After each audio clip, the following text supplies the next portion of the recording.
Je m'appelle Evelyn Carter, et cette nuit-là à l'aéroport, j'avais l'impression que toute ma vie s'effondrait à nouveau. Mon vol de retour a été annulé à cause d'une tempête, et je me retrouvais coincée à des kilomètres de tout ce qui m'était familier. Je n'avais pas parlé à mon père depuis des années, mais, par désespoir, je lui ai envoyé un message. Je pensais que, peut-être, juste peut-être, il serait différent maintenant. Sa réponse est arrivée quelques secondes plus tard. Bonne chance pour rentrer à pied, loser. Je fixais l'écran pendant longtemps. Ce simple message m'a rappelé exactement qui il était, froid, cruel et fier de l'être. Mon père, Richard Carter, m'avait toujours considéré comme un échec. Il n'avait Dieu que pour mon frère aîné, Jason. Pour lui, Jason ne pouvait rien faire de mal, et moi, je ne pouvais rien faire de bien. Mais cette nuit-là, quelque chose en moi a changé. Je n'étais plus cette petite fille effrayée qui attendait que son père me remarque. J'avais construit une vie loin de lui, travaillant dur, prouvant ma valeur en silence. Il ne savait pas à quel point j'avais changé ni ce que j'avais accompli. Et maintenant, à cause de ce message, je savais que je devais rentrer chez moi. Pas pour demander de l'aide, mais pour affronter le passé dont j'avais fui. Assise à l'aéroport, regardant les gens passer en trombe, j'ai réservé un nouveau vol pour le lendemain matin. Je ne savais pas ce que je lui dirais, mais je savais que cette visite n'était pas une question de pardon. Il s'agissait de trouver des réponses. Ma mère était décédée des années auparavant, et rien n'avait de sens après cela. Sa mort, les changements soudains dans l'entreprise familiale, la manière dont mon père s'était complètement retourné contre moi. Tout cela semblait être les pièces d'un puzzle qu'on ne m'avait jamais permis de voir. Le lendemain matin, je suis montée dans l'avion, le cœur lourd mais l'esprit clair. Je n'avais prévenu personne de mon retour. J'ai simplement pris mon sac et je suis partie. La voix de mon père résonnait dans ma tête, me traitant de loser. Mais au lieu de me briser, cela m'a donné de l'énergie. Il pensait que j'étais toujours faible. Il n'avait aucune idée de qui j'étais devenue ni de ce que je savais maintenant. La maison où j'avais grandi semblait inchangée de l'extérieur, mais elle était différente, plus sombre, d'une certaine manière. En remontant l'allée, les souvenirs ont afflué. Mon père me criant dessus pour des choses que je n'avais pas faites. Jason ricanant dans un coin. Ma mère pleurant doucement la nuit, pensant que personne ne l'entendait. Toutes ces années de silence m'avaient mené à ce moment. J'ai pris une profonde inspiration et j'ai frappé à la porte. Je ne savais pas s'il ouvrirait ou s'il me la claquerait au visage, mais j'étais prête à tout ce qui viendrait ensuite. Car cette fois, je n'étais plus la fille qu'il pouvait insulter et ignorer. Je n'étais plus une déception. Il ne le savait pas encore, mais son temps de contrôle était révolu. Et la vérité, celle qu'il avait enfouie pendant des années, allait bientôt éclater. J'ai grandi dans une grande maison qui semblait parfaite de l'extérieur. Des murs blancs immaculés, des voitures de luxe dans l'allée, tout ce que l'argent pouvait acheter. Mais à l'intérieur, ce n'était jamais un foyer. Mon père, Richard Carter, était un homme d'affaires puissant, toujours préoccupé par la réputation, le succès et l'héritage des Carter. Pour lui, la famille n'avait d'importance que lorsqu'elle le faisait bien paraître. Mon frère aîné, Jason, était tout ce qu'il voulait chez un fils, confiant, bruyant, prêt à marcher dans ses pas. Moi, j'étais différente. J'aimais les livres, les endroits calmes, et des rêves qui ne tournaient pas autour de son entreprise. Quand j'étais plus jeune, j'ai tout fait pour le rendre fier. Je ramenais de bonnes notes, des trophées, des prix, mais peu importe ce que je faisais, ce n'était jamais assez. Il regardait mes réussites et disait « Jason aurait fait mieux ». Cette phrase m'a suivi tout au long de mon enfance. Ma mère, Grace, était la seule à me faire sentir aimée. Elle s'asseyait à côté de moi le soir, me brossant les cheveux et murmurant « Ne l'écoute pas, ma chérie. Tu es spéciale à ta manière ». Sa voix était la seule chaleur que je connaissais dans cette maison froide. En grandissant, Jason a commencé à travailler avec papa dans l'entreprise. Il a eu son propre bureau, une nouvelle voiture, et des éloges sans fin. Je me souviens encore du jour où j'ai annoncé à mon père que j'avais obtenu une bourse complète pour une université prestigieuse. J'étais tellement fière, pensant qu'il serait enfin heureux pour moi. Mais il m'a regardé avec dégoût et a dit « Alors, tu choisis de t'enfuir au lieu d'aider ta famille ? Tu es une erreur, Evelyn. » Ce fut la dernière fois que j'ai essayé de gagner son approbation. L'université est devenue ma porte de sortie. J'ai étudié dur, travaillé à temps partiel, et appris ce que signifiait vraiment l'indépendance. Ma mère restait en contact en secret, m'envoyant de petites lettres et des cadeaux, toujours en disant qu'elle pensait à moi. Mais un jour, les lettres ont cessé. J'ai essayé d'appeler à la maison, mais personne ne répondait. Une semaine plus tard, Jason m'a appelé pour dire que maman était morte subitement. Il n'avait même pas l'air triste. Il l'a annoncé comme une simple mise à jour professionnelle. Quand je suis rentrée pour l'enterrement, papa m'a à peine regardée. Il ne m'a pas prise dans ses bras ni dit un seul mot gentil. Au contraire, il m'a ordonné de partir dès la fin de la cérémonie. Je me souviens être restée dans le froid devant le cimetière, regardant tout le monde s'éloigner, me demandant ce qui s'était vraiment passé. La mort de maman ne semblait pas naturelle. Elle n'avait aucun problème de santé, et personne ne me donnait de réponse. Après ce jour, mon père m'a complètement coupé de sa vie. Mes appels restaient sans réponse. Mon accès aux comptes familiaux a été supprimé. C'était comme si je n'avais jamais existé. Jason a pris le contrôle total de l'entreprise, et mon père a continué comme si perdre maman et moi n'avait aucune importance. Mais même de loin, je ne pouvais me défaire du sentiment que quelque chose concernant sa mort était caché. Et au fond de moi, je savais que mon père y était pour plus que quiconque voulait l'admettre. Les années ont passé, et j'ai construit une nouvelle vie loin de chez moi. Après l'université, je me suis installée à l'étranger et j'ai commencé à travailler dans l'investissement immobilier. Ce n'était pas facile au début. Je n'avais personne sur qui m'appuyer, aucun soutien familial, et presque pas d'économie. Mais j'ai travaillé de longues heures, saisi chaque petite opportunité, et appris de chaque échec. Lentement, les choses ont commencé à changer. J'ai gagné du respect, de la stabilité et de la paix, 3 choses que je n'avais jamais eues en grandissant. Pour la première fois, j'avais l'impression que ma vie avait un sens, et je n'avais besoin de l'approbation de personne, surtout pas celle de mon père. Je pensais rarement à la maison désormais. Les souvenirs étaient douloureux, et j'avais appris à les enfouir profondément. Je me disais que le passé n'avait pas d'importance, que j'étais libre. Mais certaines blessures ne guérissent jamais vraiment. Elles restent silencieuses jusqu'à ce que quelque chose les réveille. Cette nuit à l'aéroport fut l'un de ces moments. J'avais voyagé pour le travail, concluant un important contrat immobilier qui allait changer ma carrière.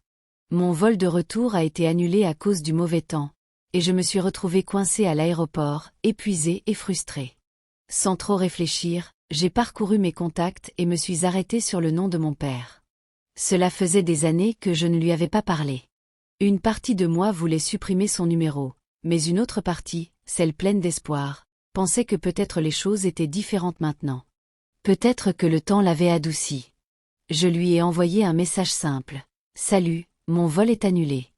Je pourrais avoir besoin d'un endroit où passer la nuit. » Ce n'était pas une demande d'aide, juste un message d'une fille essayant de tendre la main.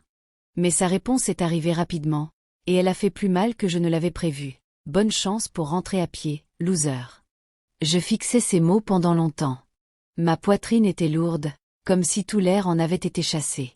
Pendant des années, je m'étais convaincue que son opinion m'était indifférente. Mais ce message prouvait le contraire. Ça faisait mal. Pas parce que j'avais besoin de lui, mais parce que je réalisais que rien n'avait changé. Il était toujours le même homme cruel qui m'avait rejeté des années auparavant. Mais au lieu de pleurer, j'ai ressenti autre chose. Une colère forte et tranchante. Ce simple texte a brisé la fragile barrière que j'avais construite autour du passé. Je ne pouvais m'arrêter de penser à lui, à la mort de maman, à la vitesse à laquelle il m'avait effacé de la famille. La manière dont il se moquait de moi maintenant semblait être un défi à revenir l'affronter. Cette nuit-là, je n'ai pas dormi. Assise près de la fenêtre de l'hôtel de l'aéroport, je revivais chaque moment de mon enfance. Le silence, le favoritisme, la perte soudaine de ma mère.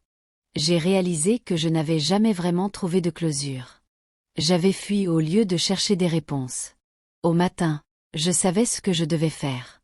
J'ai réservé un vol pour rentrer, non par amour, mais pour découvrir ce qu'il avait caché toutes ces années. Cette fois, je ne rentrais pas en tant que la fille brisée qu'il avait abandonnée. J'étais de retour en tant que femme prête à exposer ses mensonges. Quand je suis arrivée dans ma ville natale, rien ne semblait pareil.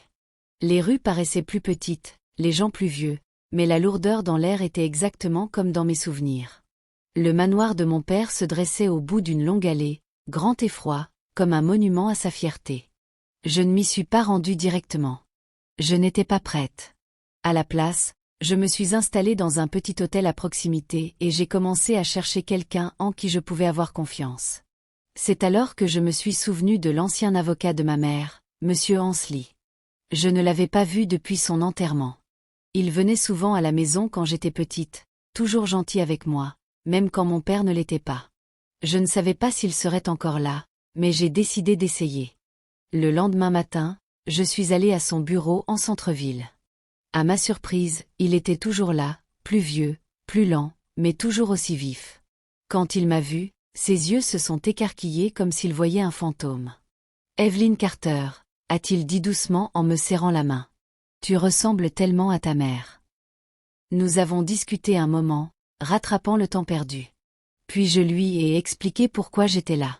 Je voulais en savoir plus sur l'héritage de ma mère, sur ce qui s'était vraiment passé après sa mort. Pendant un instant, il a semblé hésitant, jetant un coup d'œil vers la porte comme pour vérifier si quelqu'un écoutait.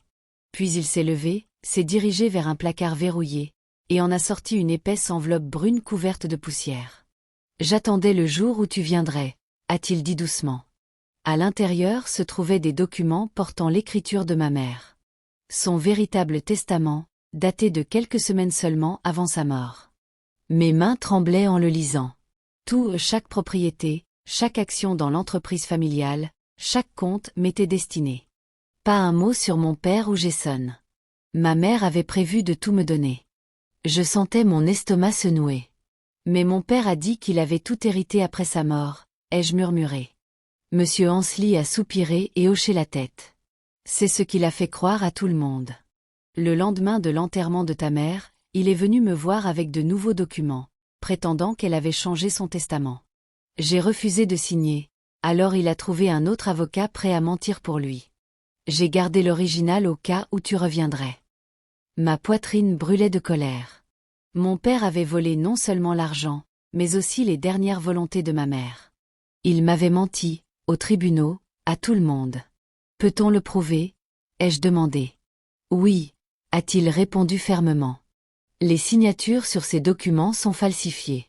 J'ai les originaux, et je suis prêt à témoigner. Pour la première fois en des années, j'ai senti le pouvoir changer de camp. Toutes ces années de silence, toute la douleur et le rejet, tout cela prenait enfin un sens. Mon père m'avait exclu de sa vie pour couvrir un crime. En quittant le bureau de Monsieur Ansley ce jour-là, tenant l'enveloppe serrée contre moi, je savais ce qui allait suivre. Ce n'était plus seulement une question de vengeance. C'était une question de justice pour ma mère et pour la fille qu'il avait tenté d'effacer. Je ne suis pas allée directement voir mon père après avoir appris la vérité. L'ancienne moi aurait peut-être fait irruption chez lui pour tout crier ce que j'avais découvert, mais je n'étais plus cette personne. J'avais attendu des années pour rentrer, et je pouvais attendre un peu plus si cela signifiait faire les choses correctement. Monsieur Ansley m'a aidé à contacter les bonnes personnes discrètement, comptables, conseillers juridiques, et départements financiers liés aux entreprises de ma mère. Puisque son testament me désignait clairement comme l'héritière légitime, il n'a pas été difficile de commencer le processus de transfert de contrôle. Chaque étape devait être prudente. Je ne voulais pas alerter mon père trop tôt. Avec les conseils de Monsieur Ansley, j'ai commencé à geler les comptes liés aux actifs de ma mère. Certains d'entre eux avaient été utilisés par l'entreprise de mon père pendant des années, cachés derrière des documents complexes. Une fois ces comptes gelés, cela a provoqué de petites perturbations dans ses opérations. Rien de majeur pour l'instant, mais assez pour attirer son attention. Ensuite, j'ai entamé le processus de récupération des parts de l'entreprise. Le testament de ma mère indiquait clairement que ces parts m'appartenaient, pas à lui. Les avocats ont tout vérifié et confirmé les falsifications qu'il avait utilisées. Peu à peu, les choses qu'il avait volées commençaient à lui glisser des mains sans qu'il sache qui était derrière tout cela. Je me souviens du moment où Monsieur Ansley m'a appelé pour me dire que le transfert était complet. J'étais assise dans ma chambre d'hôtel, regardant les documents sur mon ordinateur portable. Mon nom, Evelyn Grace Carter, était officiellement inscrit comme propriétaire majoritaire. Ce n'était pas de la vengeance. C'était la justice qui commençait enfin à jouer en ma faveur. Il n'a pas fallu longtemps pour que mon père s'en rende compte. Il était trop fier pour ne pas remarquer l'argent qui disparaissait et le pouvoir qui s'effritait. Pendant 7 ans, il ne m'avait ni appelé ni envoyé de message. Mais un soir, mon téléphone s'est allumé avec son nom. Pendant quelques secondes, j'ai fixé l'écran, le cœur battant. Puis j'ai répondu. « Evelyne », a-t-il dit, d'un ton étonnamment doux. « J'ai entendu dire que tu étais de retour en ville. » Sa voix ramenait chaque souvenir de l'homme qui m'avait autrefois dit que je ne valais rien.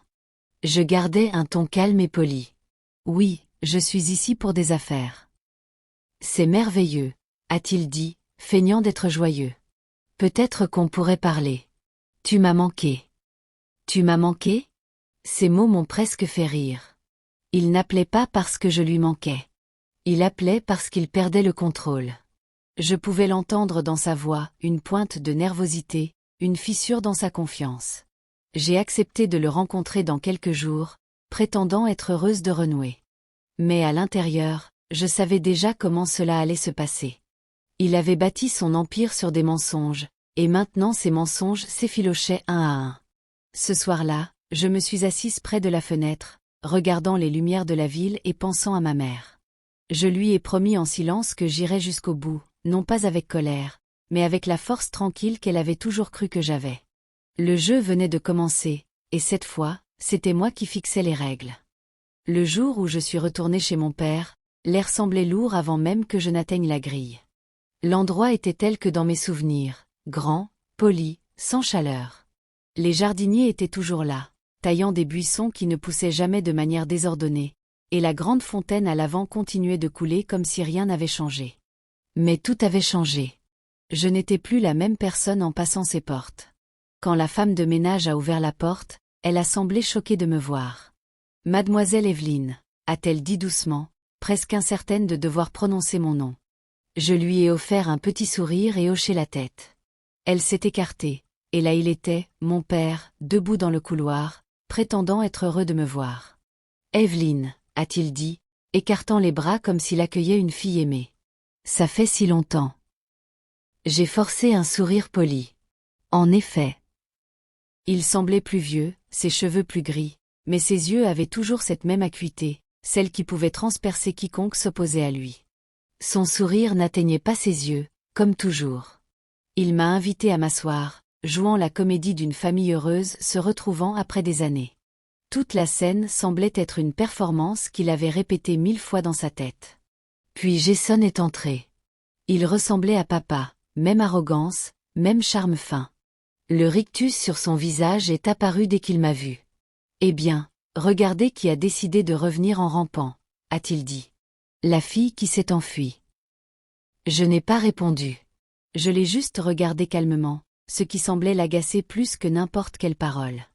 Le silence avait du pouvoir, et je l'utilisais. Il a continué à parler, essayant de provoquer une réaction, mais je suis restée silencieuse, sirotant le thé que la femme de ménage avait apporté. Papa a finalement repris la parole, sa voix douce mais prudente. « Je suis content que tu sois revenu.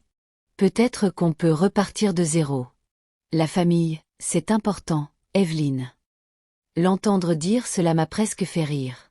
La famille pour lui signifiait contrôle, pouvoir et obéissance. Mais je n'ai montré aucune émotion. J'ai simplement hoché la tête et dit « C'est ce que je veux aussi ». Il semblait satisfait de ma réponse, mais je pouvais voir l'inquiétude derrière son sourire. Les récents problèmes financiers causés par les comptes gelés l'avaient ébranlé.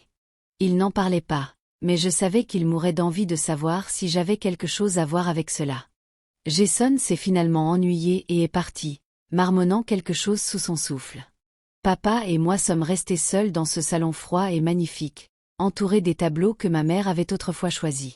Sa présence était toujours là, même s'il avait essayé d'effacer son souvenir.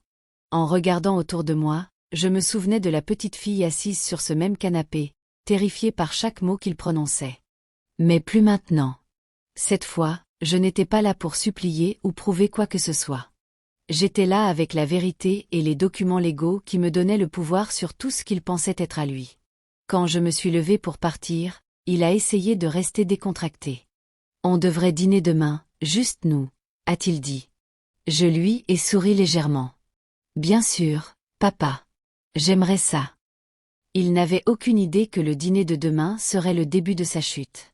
Je suis sortie de cette maison calme et confiante, sachant que le jeu qu'il avait commencé des années auparavant touchait à sa fin. Et cette fois, ce n'était pas lui qui avait le contrôle. Le lendemain soir, je suis retournée à la maison pour le dîner, comme il l'avait demandé. La salle à manger était telle qu'elle avait toujours été. Une longue table polie, des assiettes en argent, des chandelles hautes, et des murs ornés de portraits de famille. La photo de ma mère était accrochée à l'extrémité de la pièce, et pour la première fois, je n'ai pas détourné le regard en la voyant. J'avais presque l'impression qu'elle me regardait, calme et stable, me rappelant pourquoi j'étais là. Papa était déjà assis, prétendant que tout était normal. Jason était à côté de lui, parcourant son téléphone avec ce même rictus nonchalant. L'odeur de la viande rôtie emplissait l'air, mais je ne pouvais pas manger. Mon esprit était concentré sur ce que je devais faire. Papa a entamé la conversation comme si nous étions une famille ordinaire. Alors, Evelyn, j'ai entendu dire que tu travaillais à l'étranger. Tu dois bien t'en sortir, a-t-il dit, coupant sa nourriture lentement. Oui, ai-je répondu simplement. J'ai fait mieux que ce que j'attendais. Il a souri finement, se demandant probablement ce que cela signifiait. Jason s'est adossé à sa chaise. Tu as toujours pensé que tu étais trop bien pour nous, n'est-ce pas? T'enfuir était la meilleure chose que tu aies faite. On a eu la paix après ton départ. Je l'ai ignoré. À la place, j'ai atteint mon sac et posé une enveloppe brune sur la table. En fait, je suis venu parler de maman. Cela a attiré leur attention. La fourchette de papa s'est figée en l'air. Jason a froncé les sourcils. De quoi parles-tu? J'ai pris une profonde inspiration et ouvert l'enveloppe. De ce qu'elle a laissé derrière elle et de ce que vous avez caché. Papa a plissé les yeux. Evelyn, je ne pense pas que ce soit le bon moment pour ça. C'est le bon moment, l'ai-je coupé, gardant ma voix stable. J'ai sorti les documents.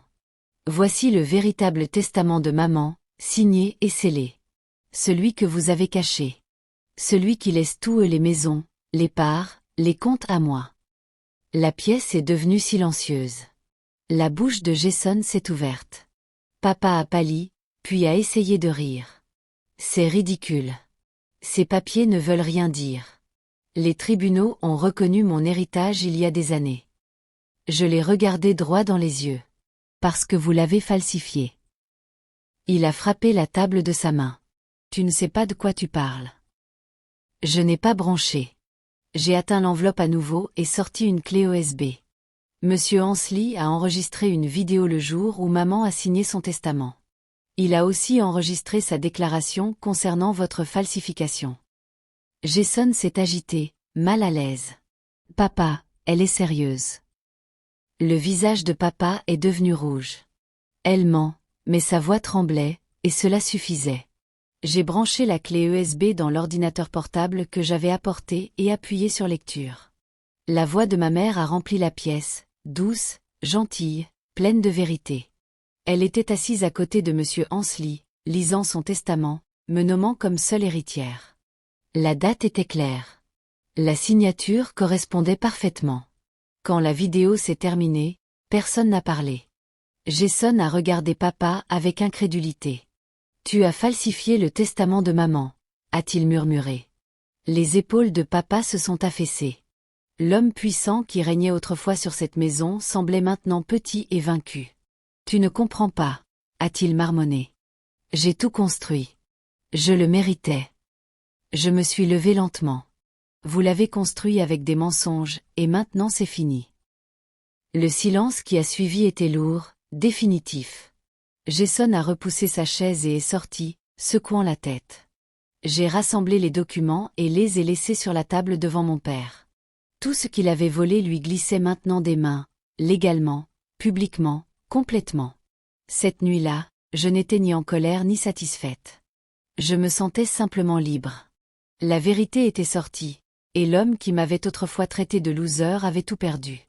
Après ce dîner, tout s'est effondré plus vite que je ne l'avais prévu. En quelques semaines, la vérité s'est répandue dans tous les recoins de l'empire commercial de mon père. Les tribunaux ont examiné le testament original, confirmé la falsification, et officiellement transféré la propriété de tous les actifs de ma mère à moi. Pour la première fois, le nom de mon père ne contrôlait plus les entreprises qu'il avait construites sur des mensonges. C'était étrange de le voir écrit « Evelyn Grace Carter, propriétaire et actionnaire majoritaire ». Quand les documents légaux ont été finalisés, tout a commencé à s'écrouler pour lui. Ses comptes personnels ont été gelés après que les enquêteurs ont découvert des transferts suspects liés aux documents falsifiés. Certains de ses partenaires ont coupé les ponts immédiatement, craignant d'être associés à une fraude. Les journalistes ont commencé à appeler son bureau sans relâche, posant des questions sur le testament falsifié et les fonds manquants. L'homme fier et intouchable qui regardait autrefois tout le monde de haut se cachait maintenant derrière des avocats et des portes verrouillées. Jason ne s'en est pas mieux sorti. Les dettes qu'il avait cachées sous le nom de l'entreprise sont soudainement devenues sa responsabilité. Les créanciers et les collecteurs ont commencé à le poursuivre, exigeant des paiements. Il m'a appelé une fois, la voix paniquée, demandant de l'aide. Pendant un instant, j'ai presque eu pitié de lui.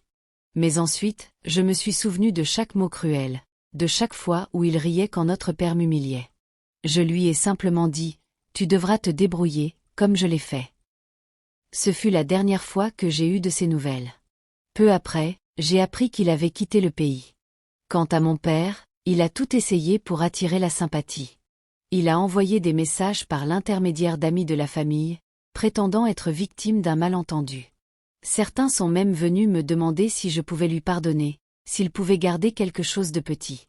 J'écoutais calmement, mais je n'ai dit ni oui ni non. La vérité était que je n'avais plus de haine, juste du vide. Il m'avait tant pris qu'il ne restait plus rien à récupérer émotionnellement. La justice avait déjà fait son travail. Finalement, il a aussi perdu le manoir. La maison où je m'étais autrefois tenu dehors, non désirée et seule, faisait maintenant partie de mon héritage légal. Je n'ai pas précipité mon installation. J'ai laissé les avocats tout gérer pendant que je restais à l'écart. Quand ils m'ont dit qu'il avait quitté la maison, refusant de parler à qui que ce soit, j'ai simplement hoché la tête. L'homme qui se vantait autrefois de son pouvoir et de son argent n'avait plus ni l'un ni l'autre. Les gens qui me regardaient autrefois avec pitié ou jugement ont soudainement commencé à me traiter avec respect. Ils chuchotaient à quel point j'étais devenue intelligente et forte, comment j'avais tout renversé. Mais je me moquais de leurs opinions désormais. Aucun d'eux n'avait été à mes côtés quand j'étais humiliée.